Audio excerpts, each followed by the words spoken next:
Good morning. I'm here to tell you another story about Grandma Teresa Mitchell, a walk. I'm Billie Wilson.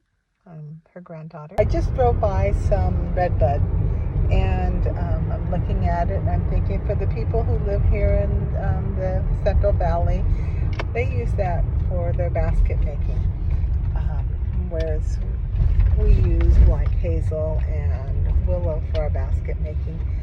On our property there in Witchbeck, I was a little girl, my gram had a redbud tree, a redbud bush, I guess they're called.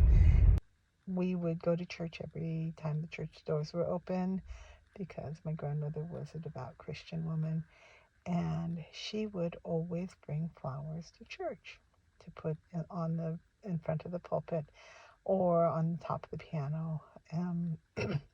She had a bush on our property, and she would go down, and it was kind of down the hill and a little difficult to get to, but she would go down and cut up a bunch of branches and put them in a vase and take them to church.